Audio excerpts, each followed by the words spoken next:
Hey everyone, thanks for joining me. You're watching In Deep on the Delta. This is the weekly Delta fishing report for the week of November 30th. And I want to start out with a big shout out and congratulations to my old tournament partner, Troy Gray, and his current tournament partner, Chris Ayers.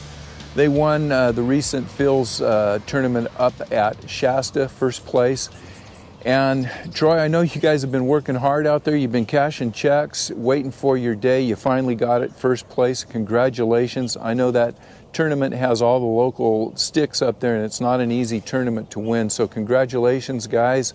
Hopefully that carries you guys into 2024 on an up note, and you're going to have a good year. So Troy, congratulations. Chris, congratulations. Troy, I'll be calling you. You're going to have to take me up there and show me how to catch those fish. So what's up next? Well, if you have Saturday, December 16th open, San Joaquin Bassmasters Youth Fishing Club, based in Manteca, they're having a spaghetti dinner and auction as a fundraiser. You guys know, most of you guys know Cameron Cardiza. He is the spearhead for the group up there.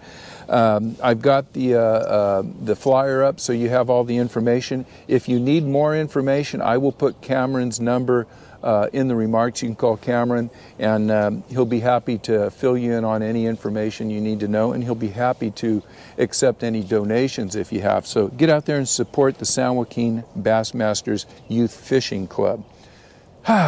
Here's an unfortunate situation, and this happened to one of our fellow bass anglers, Eric Christensen. Eric lives, or I think he lives out on Bethel Island, and he keeps his boat at Willow Park Marina in the water. Eric woke up Thanksgiving morning, wanted to go out fishing for a couple hours before Thanksgiving festivities, found his boat missing. Somebody had came out the night before, cut his boat loose. They found it, I believe, a day or two later. Boat was not seriously damaged. The motor was still there, trolling motor, electronics, but about $12,000 of gear was removed from Eric's boat. Mostly Dobbins Champion fishing rods, lots of 3600 Plano tackle boxes full of mega bass, crankbaits, and high-end gear. If you guys see any of that on the market, maybe be aware. Now, I talked to Eric, and Eric knows that he's probably not going to get that stuff back, but he just wanted to give a shout out to everybody. Make sure you're fishing tournaments, maybe you're leaving your boat in the water. Do whatever you can to get some kind of security to watch that. Eric has also been in contact with the local sheriff's department, and he's saying this isn't a totally isolated incident. There's more of this happening than you think is happening out there. You just don't hear about it. So Eric, our hearts go out to you. We hope you can recover from that. Get yourself some new gear, get out there and go fishing. But guys, be aware. There's a lot going on out there, and just keep your security. I remember a couple weeks ago, one of our other fellow anglers out here had his truck and trailer stolen from hogback while he was out fishing. So it happens. All right, let's get into the report. And I'm going to try to make this quick. I know you guys are busy. It's the holiday season. I got to thank you guys for watching too, because I know the fishing is tapering off here. Still catching fish. Not as many of you guys out there, but you keep watching. I got to thank you guys for that. So keep with me. It's going to be a tough couple months coming up here. I want to thank Bill, who sent me in a report and a few pictures this week. And I'm going to show you the pictures, and he sent me in a picture of a fish that he caught. And I think it's really important to take a look at these pictures and just realize the beauty of the Delta in the winter months. And take a look at this fish. Just a beautiful fish. And this is what the fish look like here right now. They are all in great shape. They fight hard. We'd like to catch a few of the bigger ones a little more frequently, but they're out there, we're catching them, they're in great shape, the river is in great shape, and it is beautiful out here. So a lot of times, we're coming out here to catch fish, we're coming out here to fish, but there's other things that you can benefit from being out here on the river. So Bill, thanks for those great pictures. All right, what's going on out here? It's getting cold. I was out here Tuesday.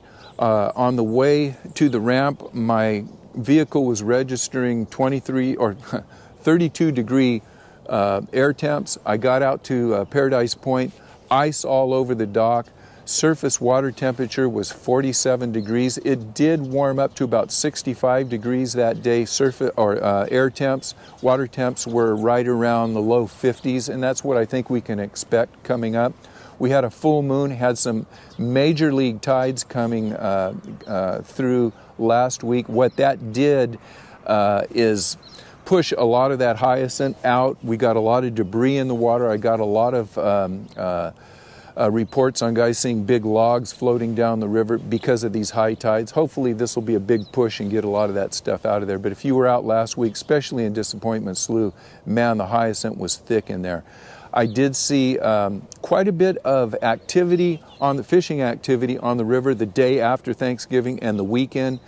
Here at Paradise Point, there was probably a couple dozen boats and trailers, or excuse me, trucks and trailer rigs in the parking lot. Didn't see a lot of people on the river. As of today, it's Wednesday, there's 2 cars out there. It was raining this morning. We're into winter conditions, and I expect this week we're going to see a huge tail off in the number of people on the river, which means if you are out there and you're fishing, whether it's good, bad, or ugly, make sure to send me a report, scooper9561032@gmail.com. It's important. What's going on out here as far as the fishing goes? The stripers took a little bit of a dip. I talked to Jeff Suhu. Jeff did not guide last week, but he was out scouting around doing some fun fishing, and he did report that the milk run that he's been running around finding fish, there wasn't as many fish, and they didn't seem to be grouped up as tight. So that's kind of what I'm seeing here in the Central Delta.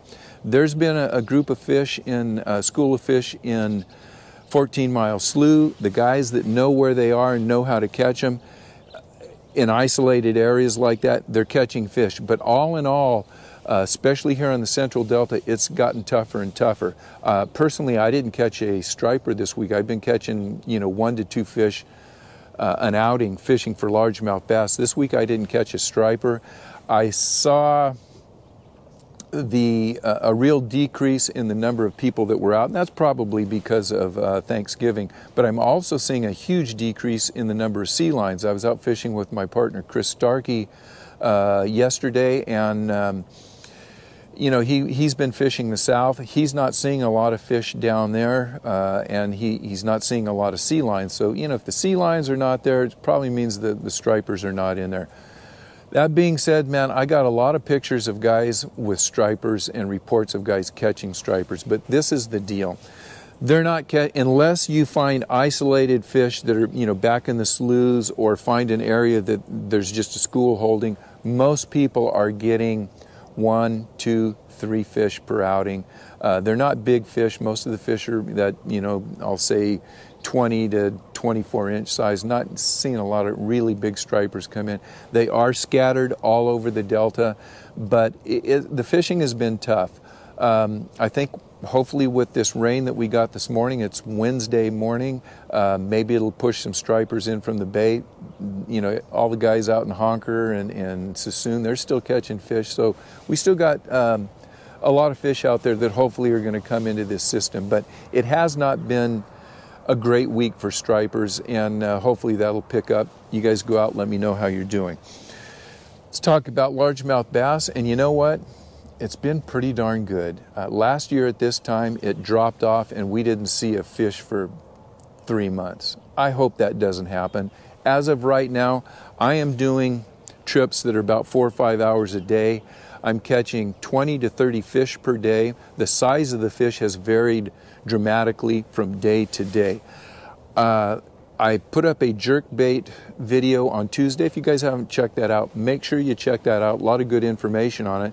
So because of that, I've been throwing a jerkbait quite a bit, and I haven't had to change that bait out. I've been throwing different sizes, different colors, different brands, kind of experimenting.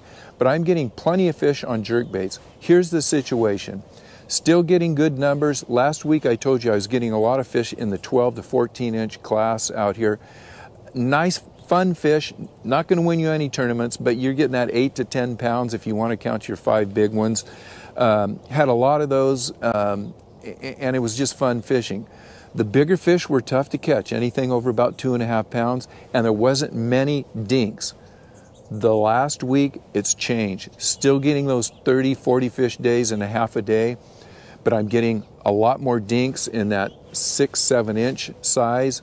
I'm still getting the 12 to 14 inch fish, but for some reason, the bigger fish have gone on a little bit of a bite. I was out Tuesday and I ended up with 16, 17 pounds. For some reason, the big fish were on a bite on Tuesday.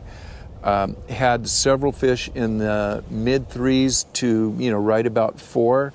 I reported last week that Rob Cloutier had mentioned he was out on one particular day last week, and he had the same thing. The big fish were just out biting. So that was Tuesday. Had 4 real solid fish. Had a couple nice fish come unbuttoned that I know were in that 3-pound class. Went out the next day, and kind of back to basics. But I had 2 different fish that were over 4 pounds that I saw trailing my jerkbait. They just didn't bite. What the reason was, who knows? The day before, those bigger fish were biting. The next day, they weren't. You just have to be out here, and you have to take what you get on any particular day. Let's talk about what other people have been doing and what they're fishing with. And most of the reports that I've got at the dock and that have come in have been a little slower. It's tapering off. It's coming into wintertime. Everybody's catching fish, but they're not jumping up and down with joy. So there's 2 baits that have come into play in the last week, maybe couple weeks, that I haven't talked about, and we should be talking about because they're going to get better and better. One of them's an A rig, and the other one's a Ned rig. I would put those on and leave them on through the winter. They're going to catch fish, especially with that A rig. You can catch some stripers, you catch some largemouth. Just T-rigged worms and smaller worms, 5-inch worms, no specific colors. Make sure you have a worm on, and make sure you have a jerkbait on. I've also been fooling around a little bit with lipless crankbaits have been working. I've been throwing an LV500 and a rattle trap, blue back chrome, and then like a ghost shad or a sexy shad color. They're working fine. And also a lot of guys are throwing flukes. You keep those 5 or 6 baits on, you're going to catch a lot of fish out here. Well, I better take that back. Keep those 5 or 6 baits on, you're going to catch fish out here as long as the fish are biting. When they drop off, man, everybody's on their own out here. So with that, fish are still biting. They're in good shape. It's been a lot of fun. And I'm just hoping it stays halfway decent. I'm dreading memories of last year, but it's beautiful out here. If you're out here and you see me, stop by, give me a on-the-spot report. If not, send in your reports, and I hope you guys are going to get out and fish while the weather's halfway decent. And until next week, hopefully we'll see you on the water. Good luck.